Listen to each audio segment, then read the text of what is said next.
everybody find their seats and so we can get started.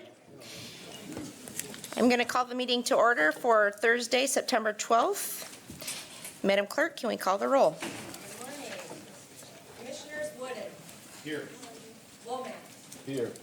Voorhees. Present. Long. Here. Gallen. Here. Vice Chair Steck. He's here. Commissioner Sparks. Skaggs. Here. Saalfeld. Here. Ponstein. Here. Morgan. Here. Melton. Here. Kallman. Here. Jones. Here. Hennessy. He's here. Bulkowski. Breeby. Here. Antor. Chair Bolter. Here. Madam Chair, you have 17 members present, 2 absent. You have a quorum. Wonderful, thank you. We're on to item 3, invocation. Calling Commissioner Melton.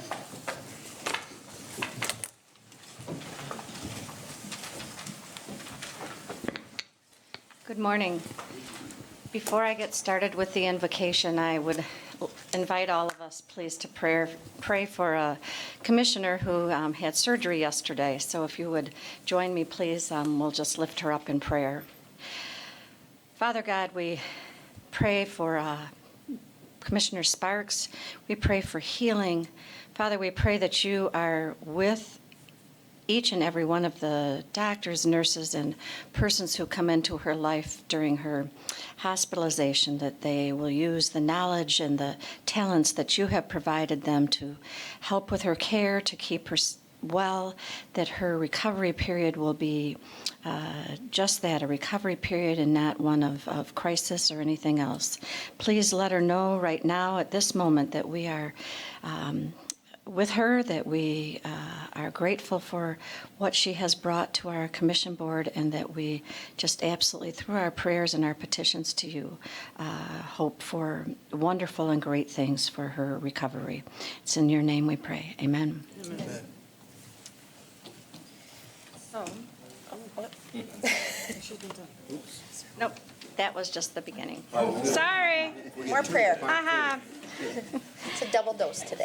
18 years ago, our nation, as of today, was in a state of confusion, mourning, shock, disbelief, and anger.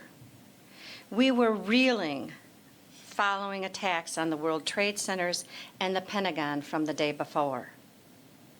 Yet, as shocked and angry a people we were, our deep emotional love for our country emerged strongly, and our nation connected together with patriotism, setting aside differences. When we build on our commonality, we can accomplish great things. A senator from Tennessee said, "September 11 is one of our worst days, but it brought out the best in all of us. It unified us as a country and showed our charitable instincts and reminded us what we stood for and stand for." As president, at one of the memorial services, Barack Obama was quoted as saying, "Even the smallest act of service, the simplest act of kindness, is a way to honor those we lost, a way to reclaim that spirit of unity that followed 9/11. But probably the best words, in my opinion, of all that were quoted come from Adam Maybloom, a World Trade survivor. "Today, the images that people around the world equate with power and democracy are gone. But America is not an image. It is a concept. That concept is only strengthened by our pulling ourselves together as a team." As commissioners, we all share a commonality of being servant leaders to our constituents and to our country as a whole. We are strengthened when we choose to pull ourselves together as a team. Join me in prayer, please. Father God, I thank you for your faithfulness during times of crisis and for bringing each of us commissioners here to serve. I call upon you to guide each of us each of our decisions and to help us to choose our words that will build up each other and build us in a commonality that will cause us to accomplish great things for all who live in our county. We know that we can accomplish great things through you. Amen. I pledge allegiance to the flag of the United States of America and to the republic for which it stands, one nation, under God, indivisible, with liberty and justice for all. Thank you, Commissioner Melton. On to item 5, special order of business. I'll call on Deb Elderink and Lieutenant Lou Hunt. Good morning. I'm Deb Aldrink, as you just said, and I'm accompanied today by Lieutenant Hunt. He's our emergency manager for Kent County. And I'm happy to present the 2018. 2018 kind of slipped by, so I didn't present in 2018, but 2018 and 2019 to date, LAPC activities.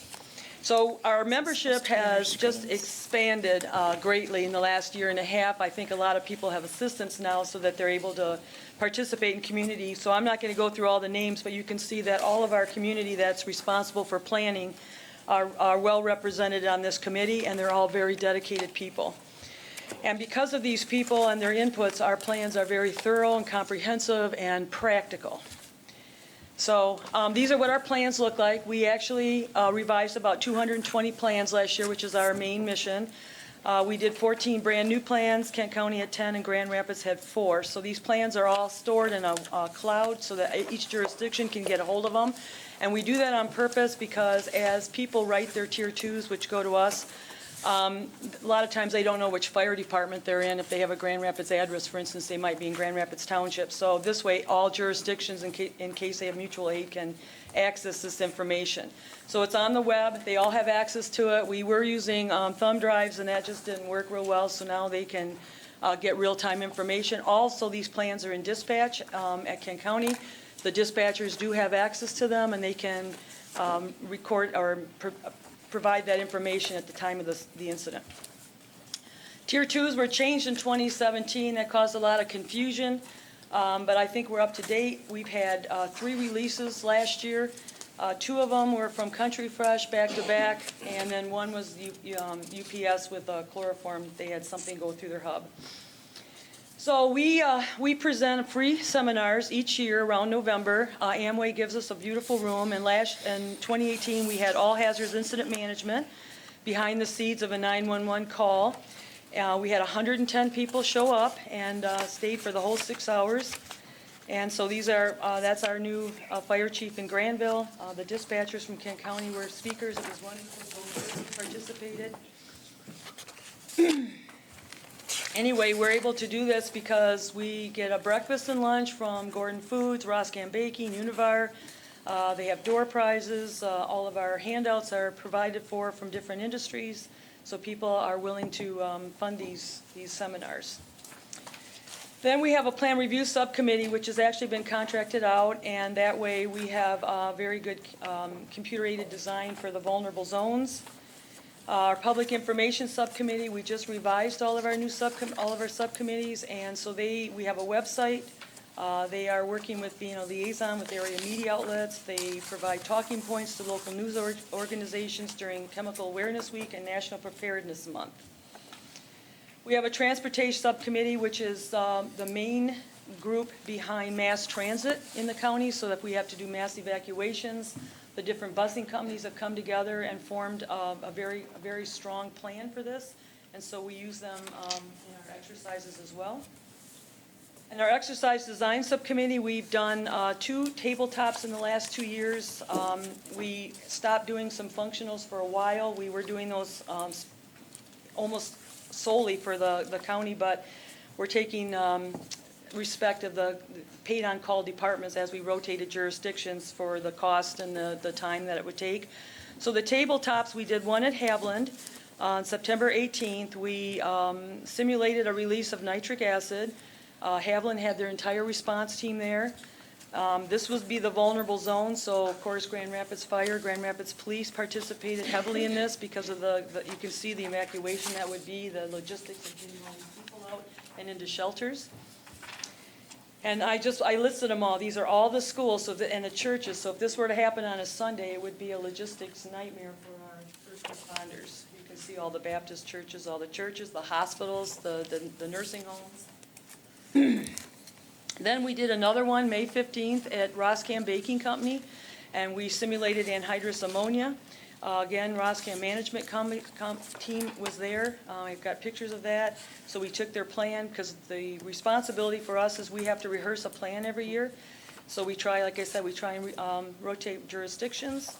So Kentwood Fire was this one, and as you can see, we had great participation with road patrol, with first responders, with the team itself.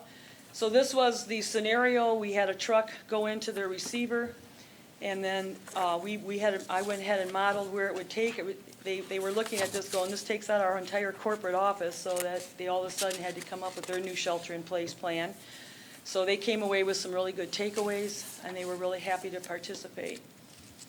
We're still working with the Citizens Core Council. That's kind of been brought down, and now it's being brought back up again. We've got some different leadership. And they oversee the activities of the Citizens Emergency Response Team, the Medical Reserve Corps, the Neighborhood Watch, Volunteers in Policing, and Fire Corps programs. Kent County is now working on the organization of these volunteers with our new emergency management. They are starting to report some of their activities.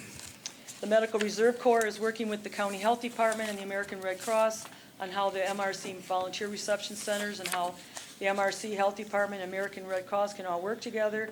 The Medical Response, the Reserve Corps has been teaching CPR and first aid. They were awarded their 501c3 status.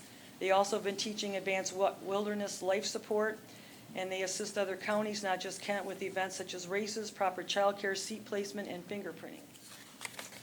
We have a website. It's Access Kent, and our Public Information Subcommittee keeps that active.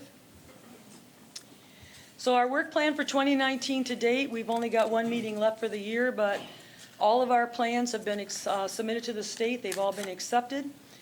We just revised 3 or 4 more and just sent them in, and we just had acknowledgement this morning that they were well received.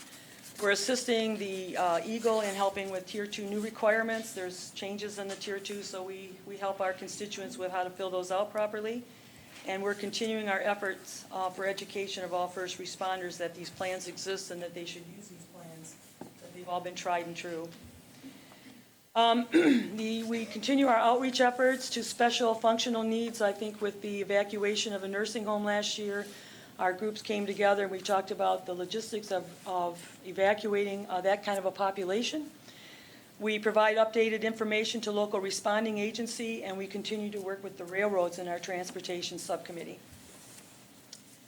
We are planning and designing another exercise for 2020. We usually try and do that the first week of May.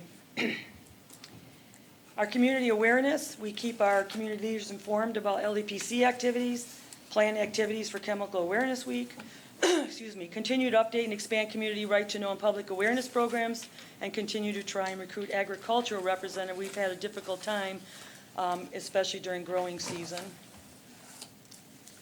We distribute our information, and our information, we work with the health department, and we have some brochures and some videos that we hand out as far as training. We coordinate citizen preparedness efforts with current emergency management preparedness projects. An example is to produce a video with Kent County Health Department regarding sheltering in place and how to do that properly. Our website currently has safety for everyone, hazardous chemicals in our community, safety in a chemical emergency, frequently asked questions, the history of the LEPC, and our meeting schedules, and we do have quite a bit of response from that meeting schedule being posted. And then, of course, our industry outreach, we continue our outreach seminar, and that literally is planned the day after we have our plan, our November 1st one. So we will meet right after that. We will look at evaluations, and then we'll go ahead and start planning for next year's as well.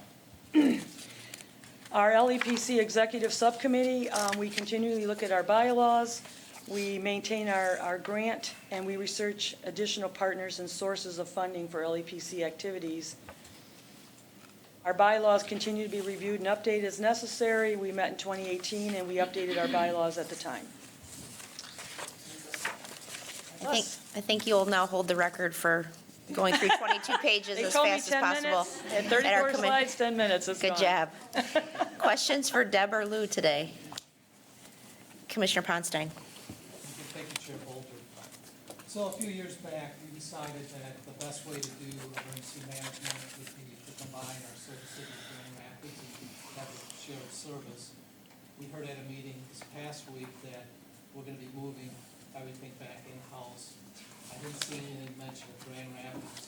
So where do we stand now as a collaborative effort with the city of Grand Rapids? Are they on their own now? Are we on our own? Are we working together? How are the funds commingled? For LAPC? For both? Okay, for the LAPC, we did update all their plans as just part of the contract. And so they are a representative on our committee. They have Jason Kelly, who's their hazmat planner, is a voting member of the LAPC. So we updated all their plans, we wrote up their new plans.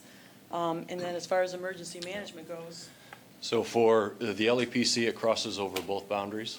And then right now for emergency management, we have two independent emergency management programs in our county. One being the County of Kent and the other one being the City of Grand Rapids.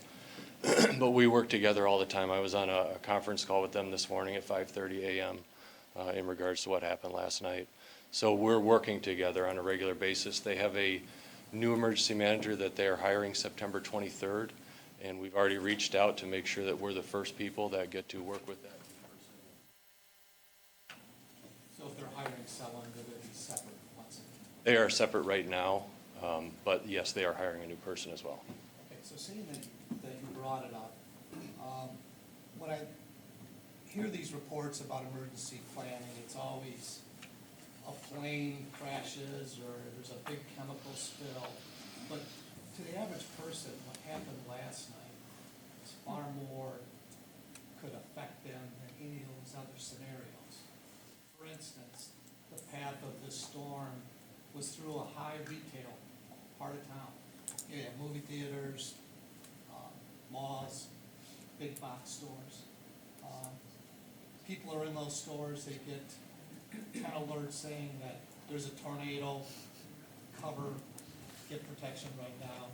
You've got radio stations and TV stations all over the board. And then after things settle down, you see just this, I don't want to call it hodgepodge, but I don't know what else to call it. You got people in pickup trucks cutting trees down, clearing out, with no idea whether there's a power line down.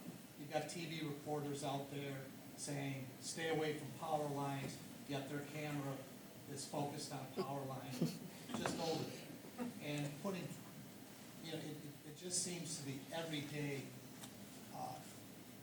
events that I think are far more likely to impact this county and the cities and townships and villages, is that I'm not impressed with what I see.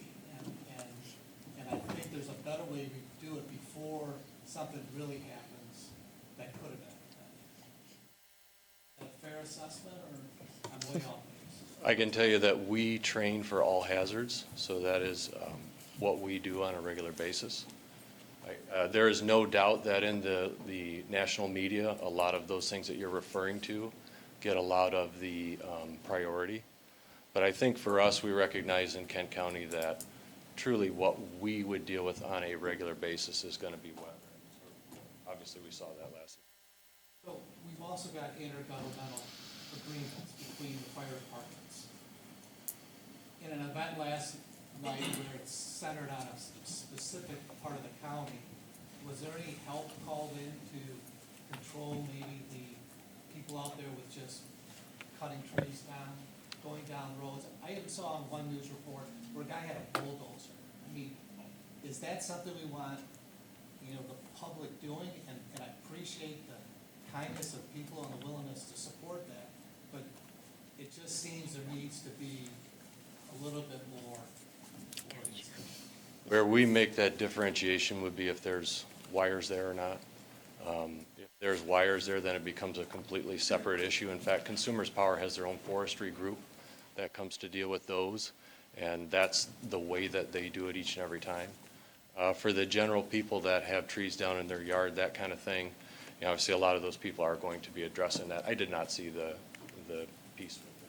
That's probably an extreme, not really what we're looking for. Commissioner Talon. Thank you, Chair.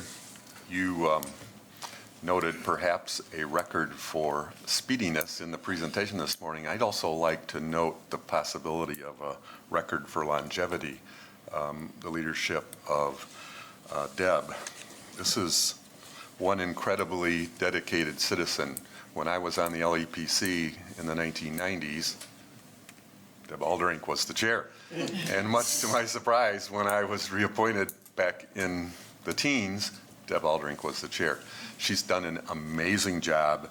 We're fortunate to have someone with that level of dedication leading that effort. And I want to thank her for incredible service. Any questions? Nope. Nope, that's it. Okay. Commissioner Bukowski. Thank you, Chair. I want to echo thanks and add it for your continued commitment for engaging people with disabilities on this planning. I know Pat Draper at the Health Department is just out there doing education and engaging folks, and my friends Heidi DeVries and Tammy Yeomans with Kent Rick. Again, you're not doing for, you're doing with. So thank you, and keep up the great work. Commissioner Womack.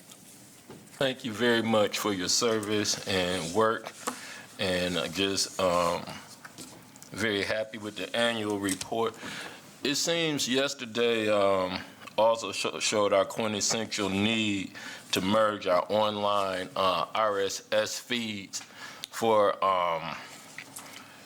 these emergency broadcasts, because what happens is with cable having 100 different channels and with our social media, a lot of people being on their computers back and forth in social media, we don't just have, like back in the day, the 3 local channels and the RSS feed reads tornado watch, storm warnings, winter advisory. Is there anything the IP department is working on, or anything you know that we're doing to reach this new generation that a lot of times is in social media, so they can be warned about these emergencies that might come up? So for us, one of the things is that, like, the National Weather Service is always going to be able to beat us because they're our subject matter expert. And we really do rely on them to have that information. And then we react to that quickly to do our outdoor warning sirens. Another thing is, there's always been a need for more law enforcement, and then it usually comes under debates within the 6 cities or even sometimes the county when it comes to sheriff department for law enforcement. But when we have an emergency, like last night, do you see a need for more law enforcement, or was there enough to handle? Just like he mentioned the bulldozer, somebody wants to help out with a bulldozer.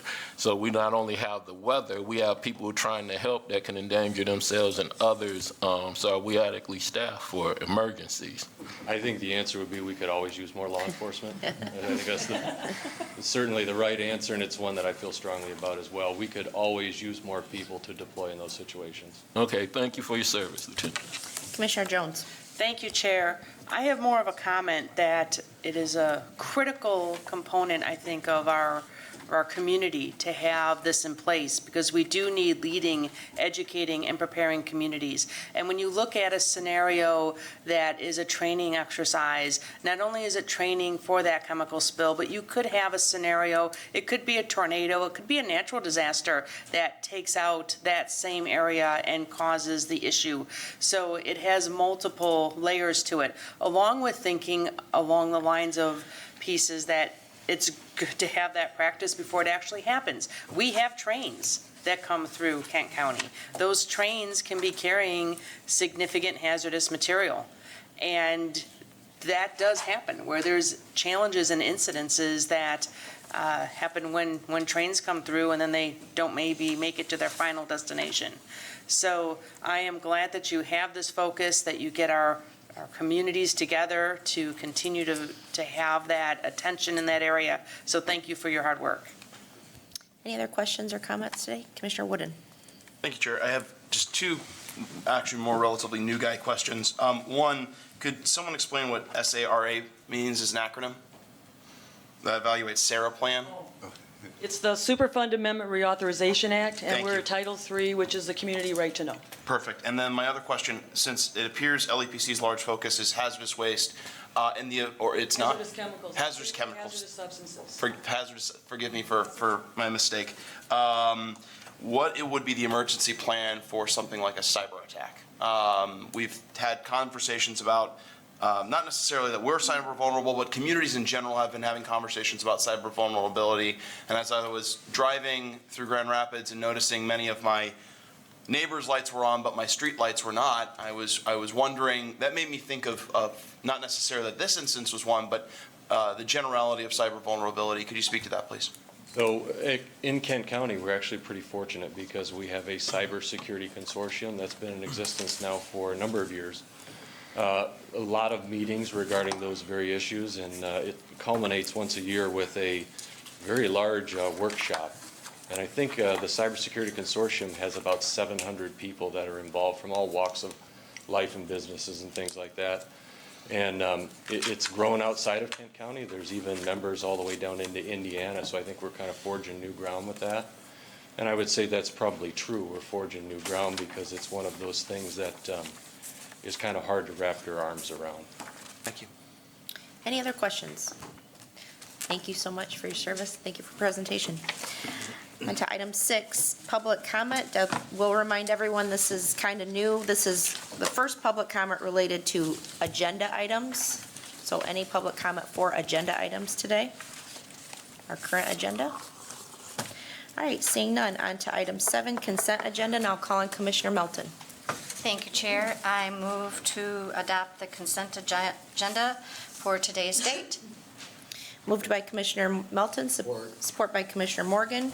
Questions or comments on the consent agenda? All right, seeing none, this is a roll call vote. Madam Clerk, please call the roll. Thank you, Madam Chair. On the motion to adopt the consent agenda, Commissioners Wooden, Yes. Womack, Yes. Voorhees, Yes. Vonk, Yes. Talon, Yes. Vice Chair Steck, Yes. Commissioner Sparks, Skaggs, Yes. Salfeld, Yes. Ponstein, Yes. Morgan, Yes. Melton, Yes. Coleman, Yes.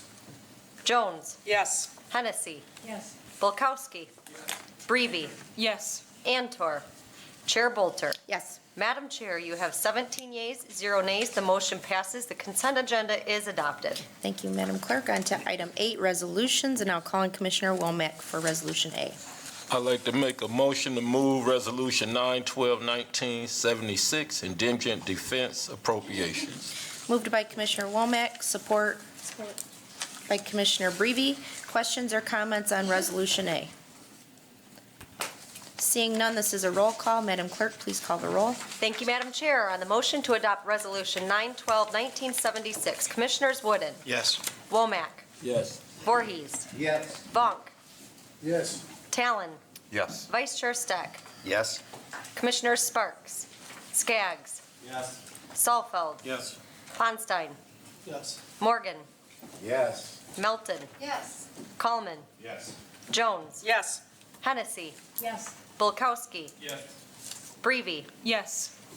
Antor, Chair Bolter. Yes. Madam Chair, you have 17 yeas, 0 nays. The motion passes. Resolution 9/12/1976 is adopted.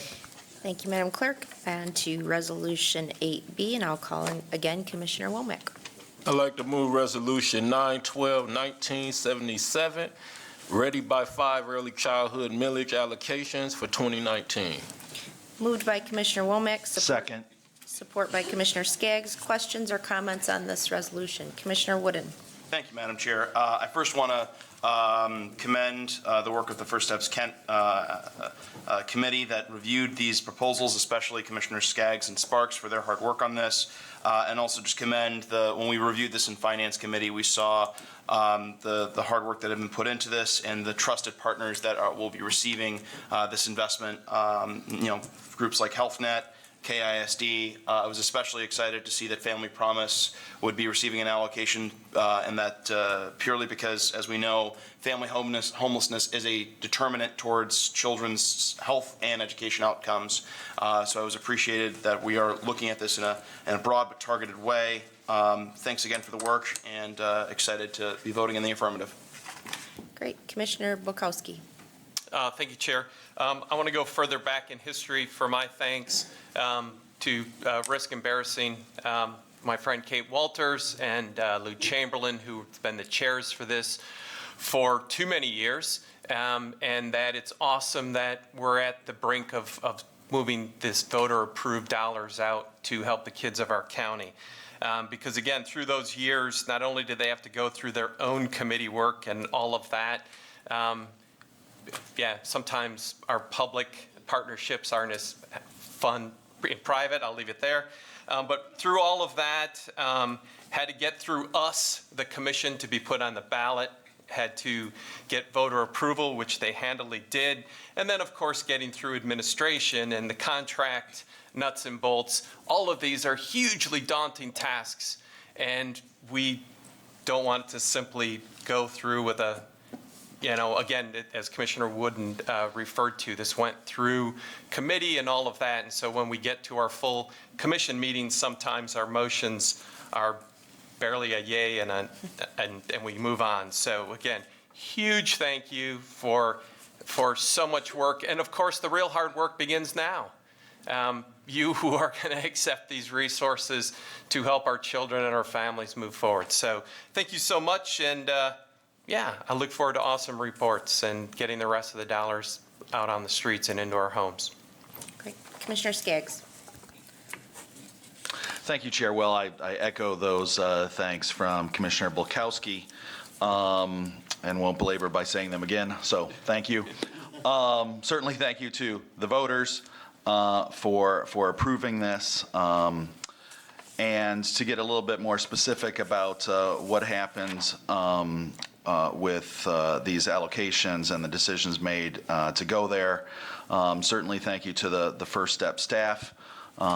We had long, thick binders of proposals, shorter presentations, questions and answers when we met over the course of a day and a half, some significant deliberations, some quality staff support to make sure that we had the information that we needed to make the best decisions that we could, and then reached a very strong consensus on what made the most sense to move in this first bundle, dealing with general navigation, which has long been seen as an area where we could do a tremendous amount of improvement to help new families move into the proper programmatic system by being navigated to there so that they could get the help that they needed so that we could get the outcomes that we're hoping to get. So, if this goes forward, I'd be happy to answer any additional questions, but just wanted to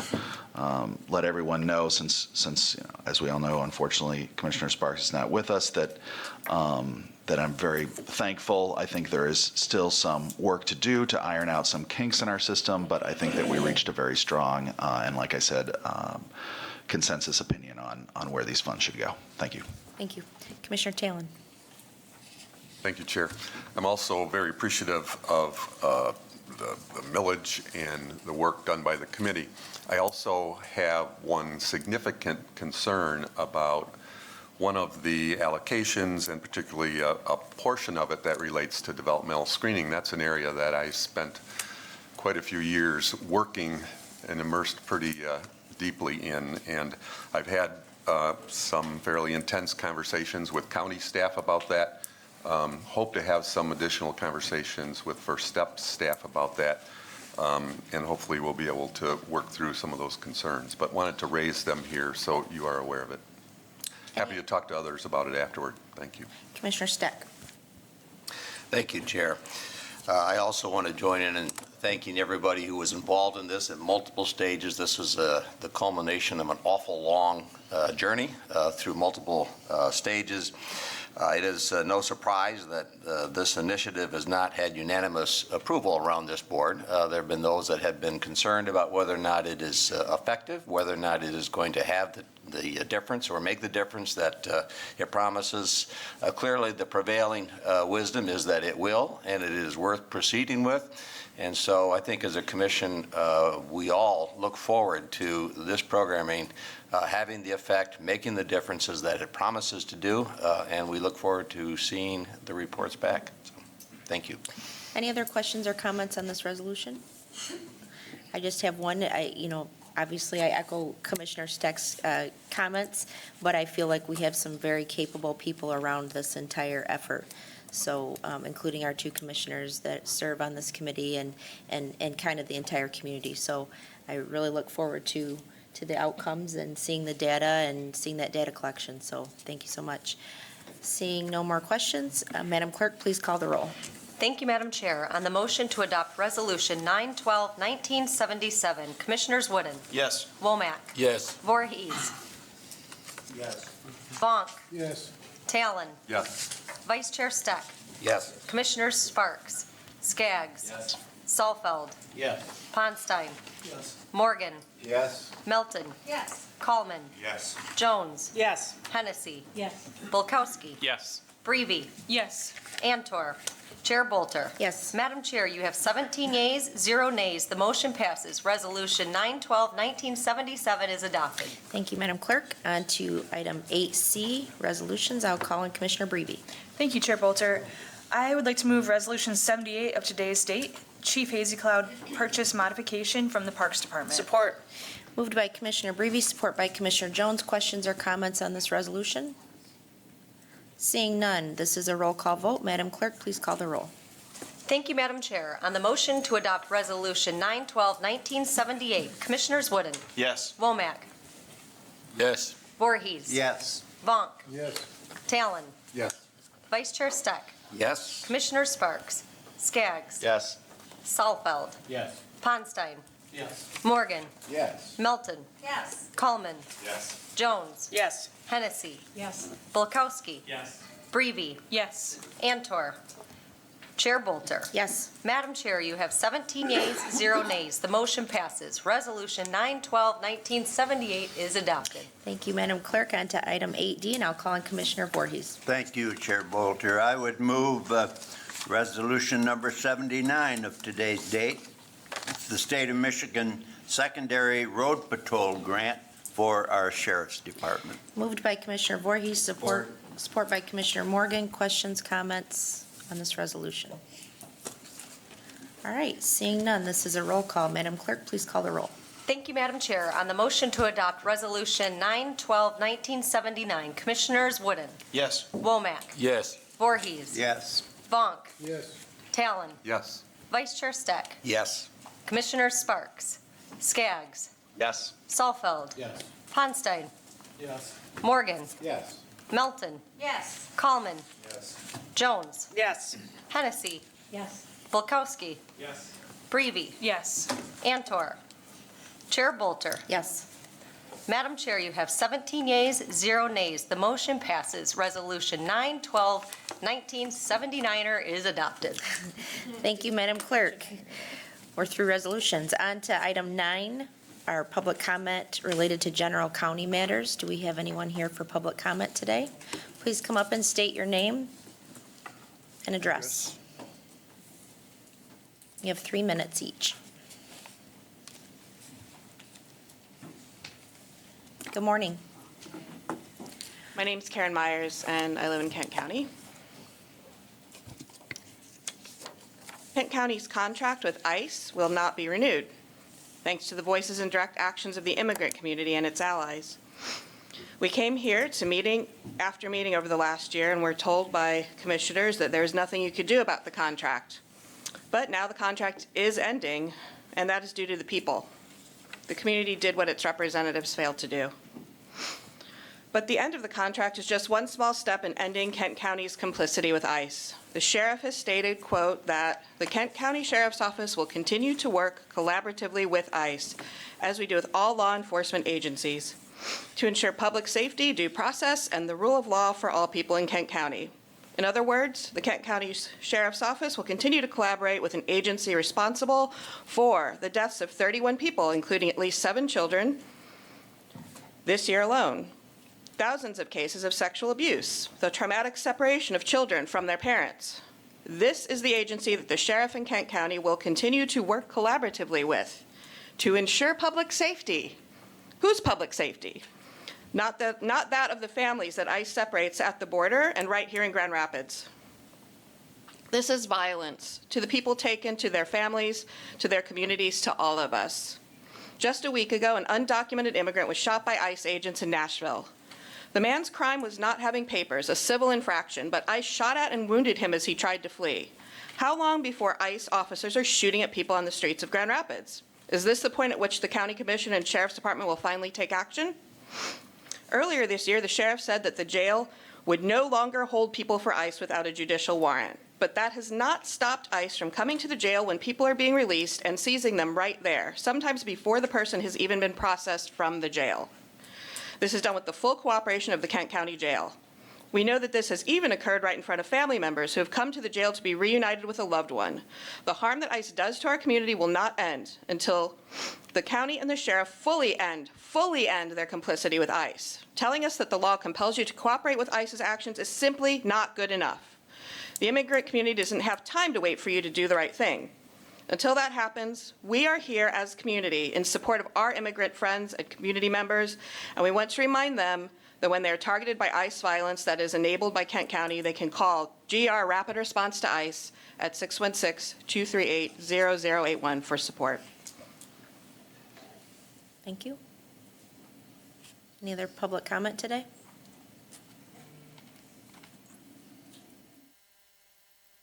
Good morning. Good morning. My name is Amy Carpenter. I live on Anishinaabe land and also in what's so-called Kent County.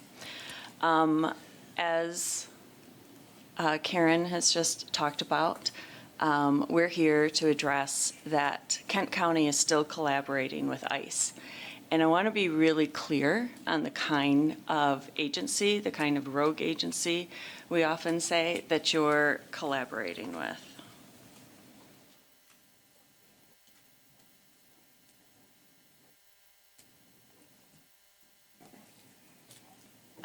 There's evidence that there have been over 33,000 complaints filed against ICE over the last 7 years, alleging a wide range of abuses in immigration detention.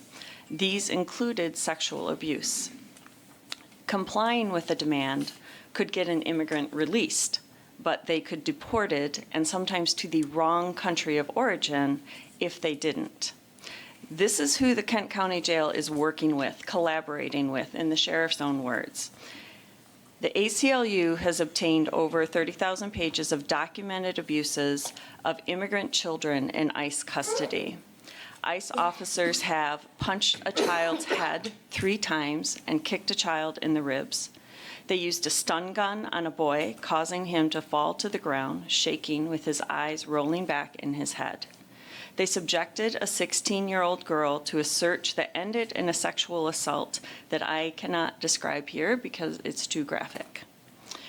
They've done other things such as calling children dogs, threatening them with sexual assault by other inmates, running over a teen with a patrol vehicle, and refusing to let children stand up for days and more. So though people here in this circle have celebrated the end of the contract, as Karen said, that work was done by the community. We were often criticized for trying to reduce harm to the community. The Kent County Sheriff and the Kent County Commission, with their influence over the sheriff's budget, needs to continue to work for no complicity with ICE, who terrorize our immigrant neighbors. We have heard from neighbors at Rapid Response to ICE, which Karen mentioned. We have heard from neighbors who have paid the bail, gone to Kent County Jail, seen their person come through the window like they were about to come out and then turn back. And it's because ICE was behind the doors to get them, because Kent County was collaborating with them. And this person spent days in detention away from their young children before they could be bonded out. And the bonds are very, very high. Thank you. Thank you. Any other comments today? Good morning. My name is J.R. Martin. I live in Grand Rapids on Anishinaabe land, and I'm also here again today to demand an immediate end to all cooperation and collaboration between Kent County and ICE. So the formal contract between ICE and the county has ended. This was a victory for immigrants and community groups, as Amy and Karen said, but we know that ICE is still taking our neighbors from the jail with the county's cooperation. And as Karen said, even the end of the contract came in so many ways not because of Kent County's actions, but in spite of them. After the announcement in January that the jail would no longer hold immigrants for ICE on administrative warrants, which, as the sheriff herself admitted, was nothing but the most basic recognition of due process, after that announcement, it was ICE that chose not to renew the contract. So over a long period, in the weeks and months since June of last year, this body, the Kent County Commission, had a chance to make a proactive, ethical decision or statement in favor of the safety of the immigrants who live here and against collaboration with an agency whose fascism was and is more obvious every day. And that opportunity came and went. But there's another window that's still open, since ICE disdainfully calls this a sanctuary county anyway, which it isn't. Kent County can set an example by actively refusing all complicity with ICE. The county has nothing to lose by doing this, and everything to gain when it comes to the well-being and safety of those who live here. People in this room may have seen a story published yesterday in Newsweek with the headline, ICE fails to properly redact document, reveals location of future urban warfare training facility. So it's no exaggeration, it's no hyperbole to say that ICE means war. That's their language. And all too often, they come close to saying openly what we know from their actions, which is that this is a white supremacist war against communities of color who are trying to live their lives in peace. And it's long past time for this county to make it clear which side it's on. Regardless of the county's actions or lack thereof, I want to echo the reminder that anybody in the area who sees ICE activity or is threatened by ICE agents can contact GR Rapid Response to ICE at 616-238-0081. Any other public comment today? Good morning. Good morning, Commissioners. My name is Richard Kessler. I'm an immigration attorney. I have an office on 4145 Kalamazoo Southeast in Grand Rapids. Now, I'd like to follow up and try to be a little bit more specific in terms of what I believe that the County Commission and the Sheriff can and should be doing in terms of ICE cooperation. Again, as everyone knows, there was a policy change that we appreciate in January of this year, which was caused both, as people mentioned, by community activists and immigrant activists, and also because of a very specific incident of a young man, a Marine who was a U.S. citizen, who was held and released by the county to ICE custody and detained for several days, even though it was obvious he was a U.S. citizen. So that's what it took to wake up the county in terms of the detention situation and ending honoring these, which many courts had called illegal and unconstitutional detention contracts. What has happened since then, and this is what I want to elaborate on and bring to the Commission's attention, it was elaborated by the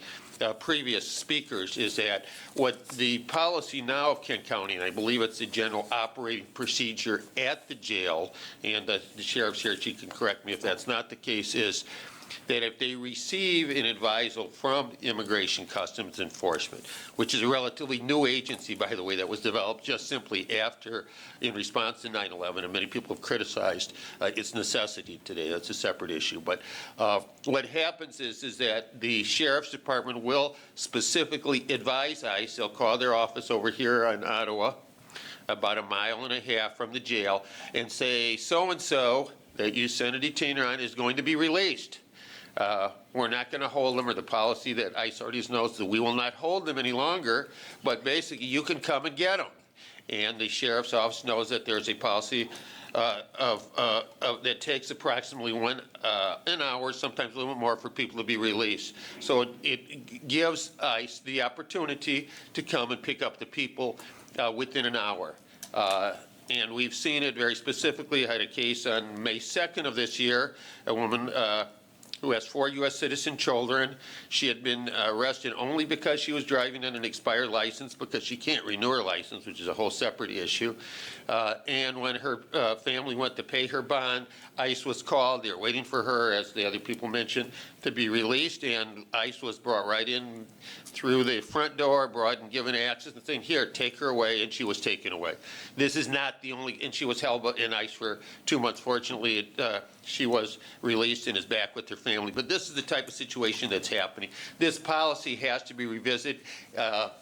It is not, there is no legal requirement that ICE has to advise, the county has to advise ICE, and we ask you to specifically stand on the side of immigrants here and tell the sheriff to no longer contact ICE in these situations. And I'd be available later on to talk more about the specifics. Any other public comment today? All right, seeing none, we are moving on to item 10, Commissioner Reports. Commissioner Jones. Thank you, Chair. I have 2 reports that happened from the last board meeting to this one. First, I wanted to thank our fellow commissioners who took the time to attend the supervisors meeting that we had as a result of the strategic planning input.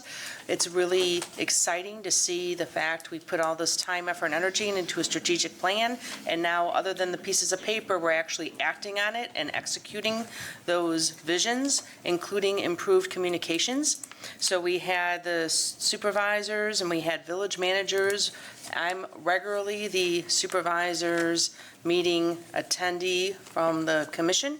I'm trying to fill Roger Morgan's shoes. My feet aren't as big as his, but I'm doing the best I can. And I thought it was a very well-attended and good event, and thank you, Mr. Britt, for your time and comments there as well. And then I wanted to mention that Experience Grand Rapids this week, for their staff and board members, had a cultural competency training. They had a number of speakers, including Angela Nelson, who is their Vice President of Multicultural Business Development. They had Rich Jones from Disability Advocates. They had Larry DeShane Jr. from Grand Rapids Pride. And they had Scott Welch, who is from Global Bridge Builders. And I thought it was a very informative educational session, and I'm glad that they hosted that for a number of hours. So if you'd like more information on that, I'm sure Angela Nelson would be more than happy to share those materials with anyone. Thank you. Commissioner Morgan. Thank you, Madam Chair. I better press my button here. I'd like to report on the airport. We said hello to Torrey Richardson. He started September 1st. He comes to us from Columbus, Ohio. He has extensive experience in airport operations, and we really look forward to having him on board. The airport is up 11% year over year. We continue to grow. If you haven't been out to the airport, please come out. We're doing the front door renovation now, and we're trying to get rid of these big bulky screeners behind the ticket counters, and we're actually going to have a restroom up by the baggage claim, and so we're doing the front door of the airport now, and along with the concrete around the apron to accommodate 9 more gates. So totally, I think we have about $90 million worth of infrastructure going on at the airport. Thank you for letting me be part of that. I appreciate it. And talking about shoes and stuff, Commissioner Hennessy, I said the only thing big on me is my forehead. So other than that, thanks. Commissioner Steck. Thank you, Chair Bolter. First, Commissioner Morgan, I have used your high-cost parking lot 6 times this year, so I want you to acknowledge that. We're well under the market, sir. All right, so otherwise, a couple of reports. First of all, at Network 180, we too have been blessed to welcome our new executive director, Mr. William Ward, who started on September 1 as well with the Community Mental Health Agency. We're looking forward to his expertise and his skills and ability to take a a challenging environment forward and help us bring some stability and continuity to all of that. With respect to the Lakeshore Regional Entity, I will keep it very short and brief. That issue continues to move forward, unfortunately, in a quasi-legal environment, with formal proceedings now being initiated with the administrative law judge to determine whether or not the failure or inability of the LRE to cover its operating costs to pay for all the services we must provide is due to underfunding by the state or something else. And so that process will continue over the course of October, probably into November. It may well be the end of the year before the legal proceedings have wrapped up, at least in the first stage. In the meantime, the intention of both the LRE and the state is to continue business, not entirely as usual, but continue the structure that is in place. I will also say that we have been advised by the state that there will be, lo and behold, a substantial increase in the rates and revenues paid to the LRE based upon the actuarial analysis of the cost of services. A conversation we had been having with them for some time. But it is a blessing to at least see that this year, starting with the fiscal year of 2020, there will be a notable increase of money coming into that system. And if you have more questions about that, please feel free to check with me. I'd be happy to answer that because there's an awful lot going on behind the scene there.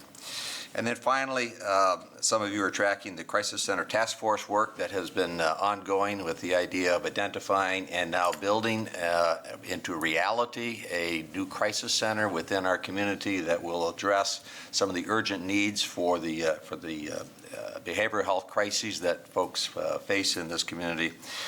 We have moved forward with the county's retention hopefully of a consultant who will be responsible for taking the plans and the ideas and the concepts that the task force committee has worked out and moving that into reality. It won't happen overnight, but this is a critical, important step to move forward. Thank you, Commissioner Steck, for all your work. Commissioner Talon? Thank you, Chair. The Grand Rapids DDA met yesterday for an unusually short session, and the primary topic was consideration of funding a consultant to look at how to manage the public assets along the restored river.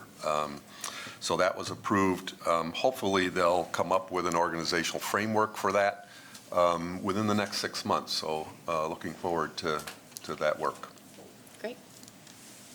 Commissioner Voorhees. Thank you, Chair Bolter. I would like to state compliments and thanks to Vice Chair Stan Steck, who came out early this past Monday morning to Wyoming City Hall to speak with the Kentwood, Wyoming Chamber of Commerce Government Matters meeting on this issue of the LRE. It's been a concern amongst the business community and many others about what's happening with mental health care, and so appreciate Commissioner Steck, your work in that and your availability to explain what's going on, and thank you for your work and for your accomplishments.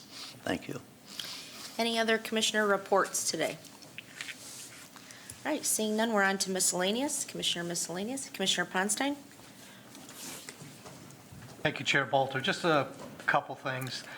This past week, or maybe even this week, I lose track of time, there's talk of putting a bus line from Grand Rapids out to Zeeland for people that work in the furniture and office furniture business, which I think it's a good idea. It's been talked about for a couple years now. The only concern I have is county-wise, we've got a strategic plan. We've got a rural city report that was out. A lot of this is going to be funded up front by grants to see if it can or will work. My concern is at the end of the presentation and even the comments that have been printed is that what do we do after the grants run out? And I just want to make sure, because this is going to run through 2 counties, multiple cities, townships. I just want to make sure we're at the table so when it comes that, yep, we need a millage or we need money, that we're at the table on this, and not just the 2 cities, or the 3 cities actually in Kent County that will use the line, and then our neighboring county, Ottawa, and the cities that are part of this. So I just want to make people aware of it. I think it's a great idea to run down that corridor, but I also know that the Rapid, I don't think, has ever seen a line that it didn't like once it got started, and certainly loves to find ways to pay for those. So I just want to make sure we're at the table. I wanted to make people to be aware of that. I'm sure in the coming months, there'll be more on that issue. The other thing I want to add, too, is that at the end of our meeting prior to this, Commissioner Bukowski asked for more time, more lengthy discussion, and I agree with that 100%. The one area that did came up, and I think it's an area that we need to talk about, is that we've got a limit to what we can bond. And there are a lot of things that are coming up that everyone could make a case that it's needed, and it's something we should do for the county. What I would like to know, and maybe we can look up, is what is the criteria of putting these things into priority? I don't want to see us pitting one entity against the other. I want it kind of in a structured, educational look at what our priorities are going to be and how are we going to use what's left that we can bond without affecting our credit rating, and what's the best way of going forward. And then I'll end it on a third thing and on some positive notes. A few years ago, I made the comment about our kill rate at the animal shelter, and I had a couple commissioners tell me that it was out of line, and I basically was just quoting what the number was. And 3-4 years ago, I think we had a live release rate of about 29%. I just heard on the news media and print that our live release rate at that animal shelter now is around 80%, and that's remarkable in the short time period of where we are at and where we are at today. And there's a lot of people to thank. We've had our struggles at the animal shelter, but I want to thank the staff there for everything they do to do that. But more importantly, the leader at the top is, I think, the one that deserves the most credit. People look up to him. I think people around, and he's always looking for new and better ways, not just to do things at the animal shelter, but through our whole health department. So I just want to recognize today Adam London for all of his hard work. The way he presents himself and Kent County to the public is just outstanding. And I know we've got a lot of staff, and I can be up here all day thanking everyone. But that's something that's been in the news recently, and I just want to show my appreciation to Adam and all the staff at the health department. Great. You took one of mine. Commissioner Melton. Thank you. Thank you, Chair. First, as I'm sitting over here, I need my earmuffs on and a thing on my nose. Did you want my jacket? Well, yeah, I asked you for it earlier. Could we maybe pay our heating? Trying to bills, keep it please? quick. We're I trying to know, keep it but quick. it's I'm too cold. My teeth are chattering. The city of Grand Rapids controls that. Anyway, I received a call, as I understand that so did Commissioner Morgan, and I believe Commissioner Anter, and maybe Commissioner Voorhees from Bob Becker. He's the past commander of the Honor Guard service here in Kent County. They help with over 1,000 military funerals a year. It was not the help part, but that number that really hit me. They are hoping to name October 2nd, which is their fundraising day, the Kent County Honor Guard Day. I have mentioned that, but I did tell them that I would bring that up in miscellaneous. I cannot, on October 2nd, they will be at Graceland, am I right? I forget which cemetery they said, and I should know that. Anyway, that is their fundraising day, so I am mentioning that. I personally am just wondering if there's any chance, having been at the Parks dinner last night that ended with quite an exciting ending. I went home, maybe I'm still cold from last night, quite wet.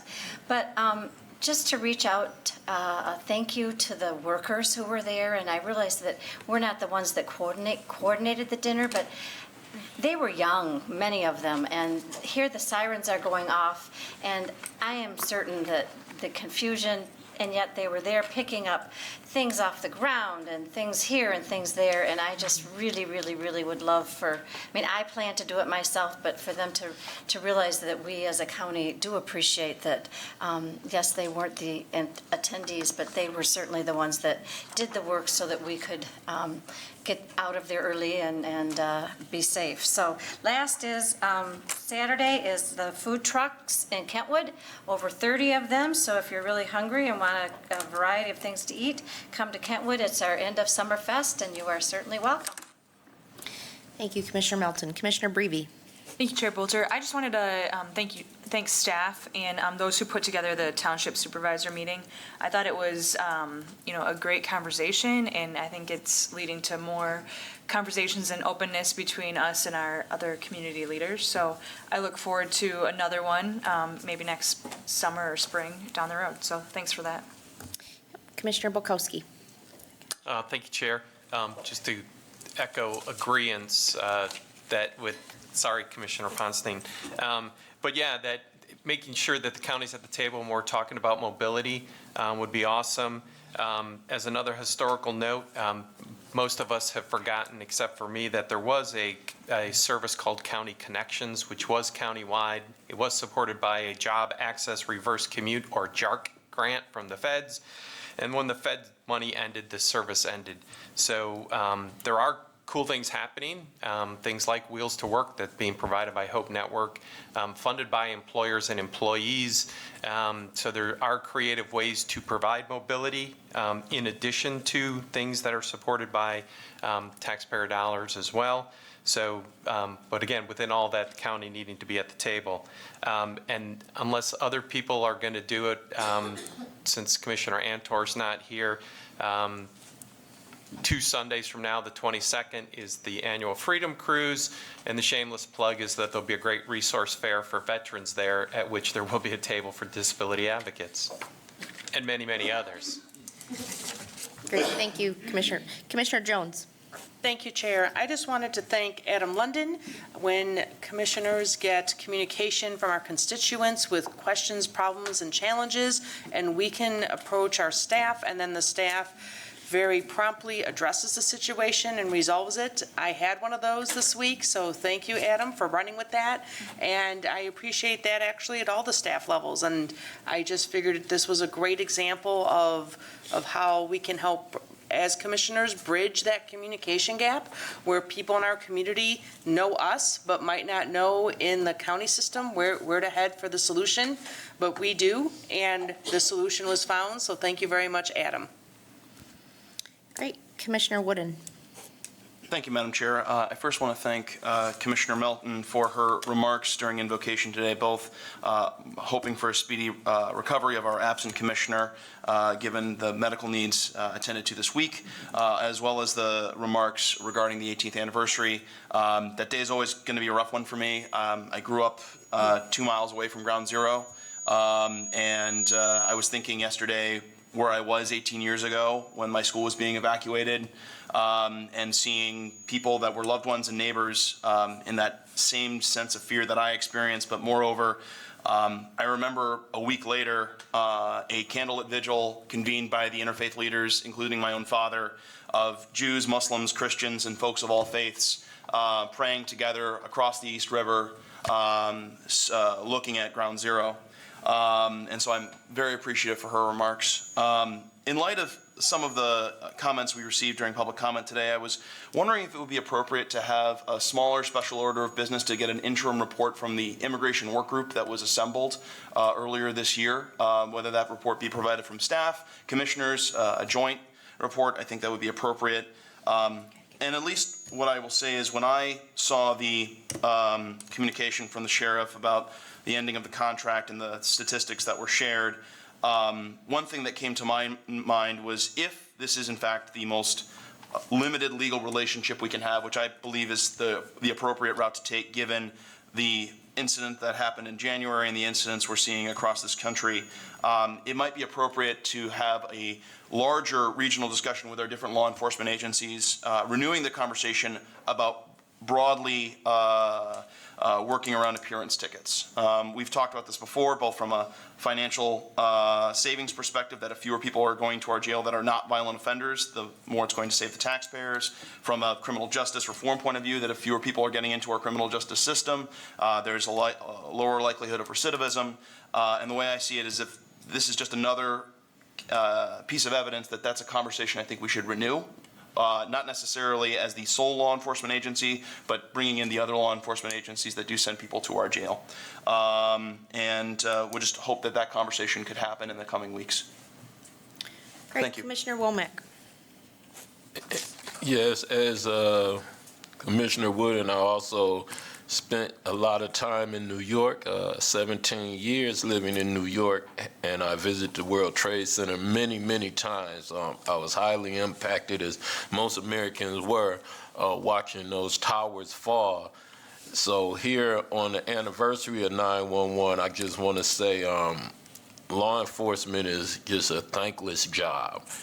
And we have so many officers, first response teams that lost their lives in 9/11. So and Americans, and also when you live in New York, you know there's a lot of people that fly into New York from all over the world who lost their lives that day. People that come in and spend money with American companies and create job opportunities here.